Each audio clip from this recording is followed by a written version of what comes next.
Est-ce que l'abandon du méga-projet Nordvolt aura des impacts dans la région et un nouveau groupe de candidats en vue des élections municipales à Val-d'Or? Voilà ce qui retient l'attention aujourd'hui.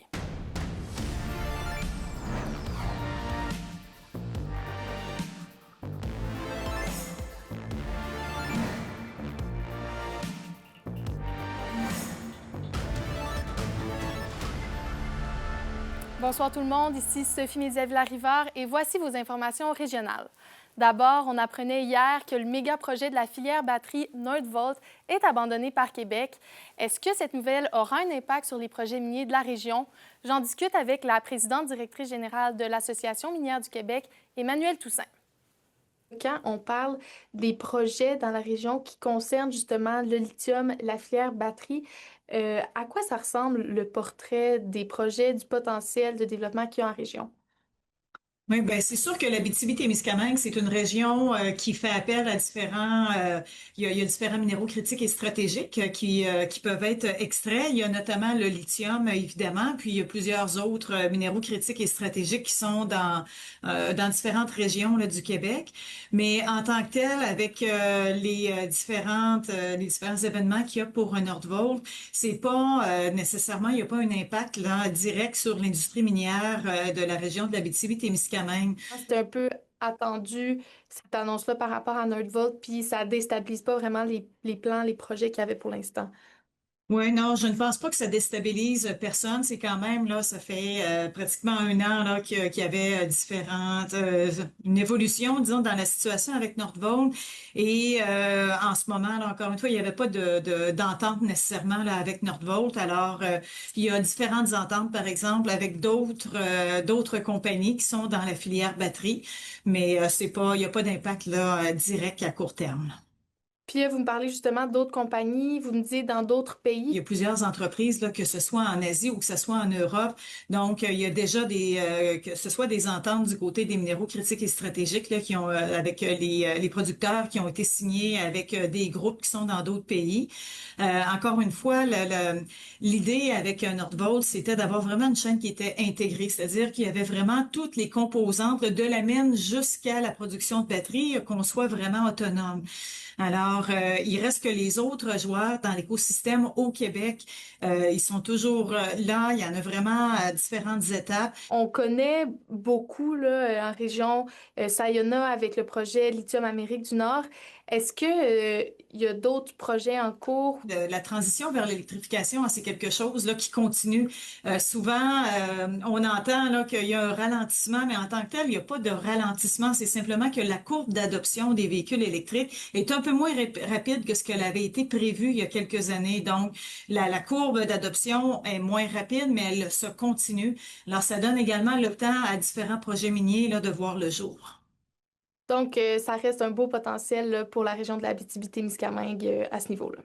Oui, définitivement. Puis il y a toujours aussi garder en tête l'Abitibi-Témiscamingue, évidemment que il y a le volet des minéraux critiques et stratégiques, mais il y a également là tout ce qui est du côté aurifère et les métaux de base. Alors ça reste une activité, c'est pas juste un potentiel aussi, c'est une activité qui est déjà là. Alors il faut toujours rappeler l'importance que l'industrie là un peu plus traditionnelle, l'importance que ça occupe pour la région.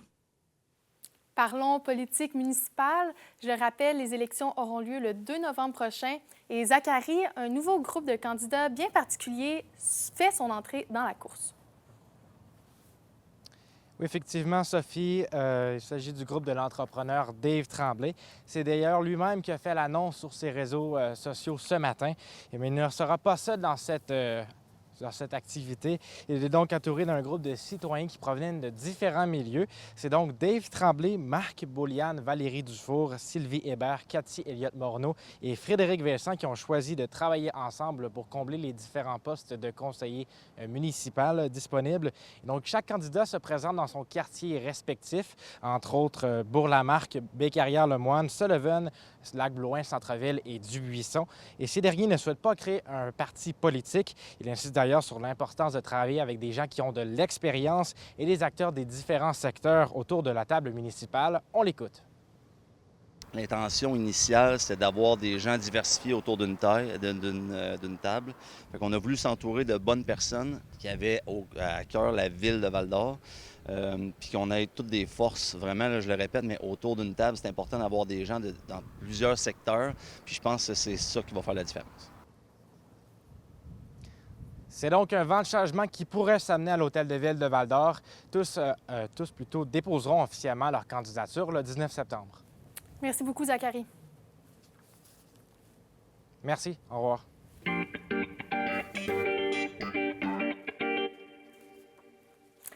Et au culturel, la programmation de la saison 2025-2026 de l'Agora des Arts sera dévoilée vendredi. Dès 17h, rendez-vous à l'Agora pour découvrir les spectacles qui vous attendent cet automne et cet hiver.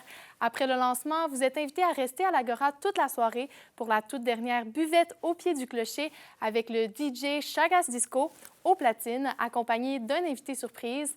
La soirée est gratuite et sans réservation. En cas de pluie, la buvette se tiendra dans le studio de l'Agora des Arts.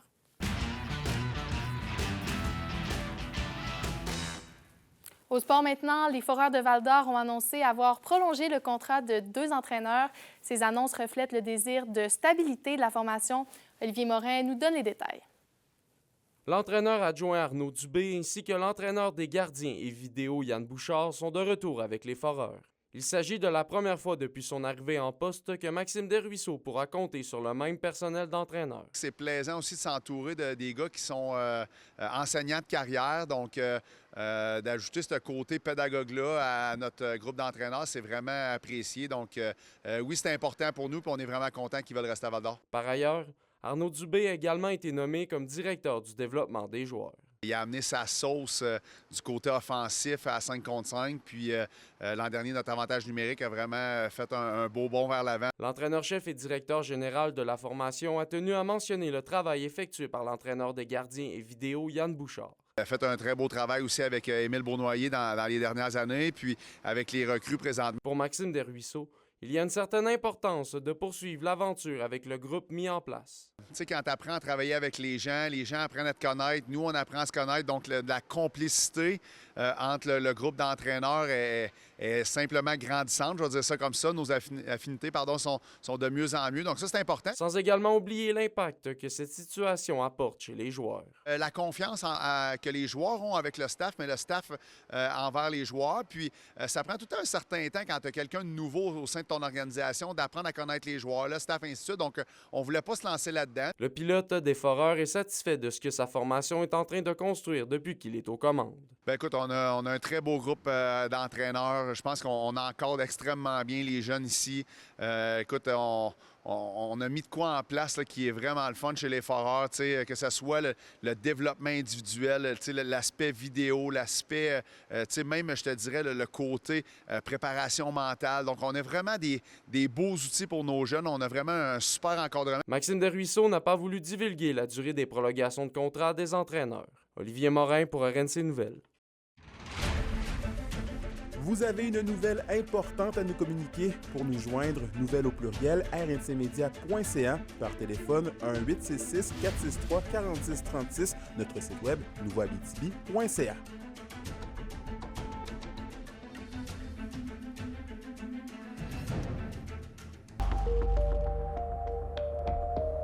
À la météo, le soleil va nous quitter ce soir alors qu'on attend un ennuagement et des averses dans toute la région. Minimum de 12 en Abitibi, de 13 au Témiscamingue.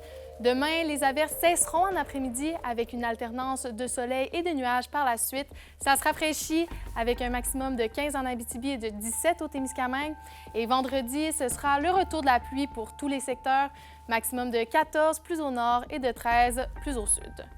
Et voilà, c'était vos informations régionales. Merci encore une fois d'avoir été des nôtres. C'est mon collègue André Audette qui vous retrouvera demain pour la suite des choses. D'ici là, passez une excellente soirée.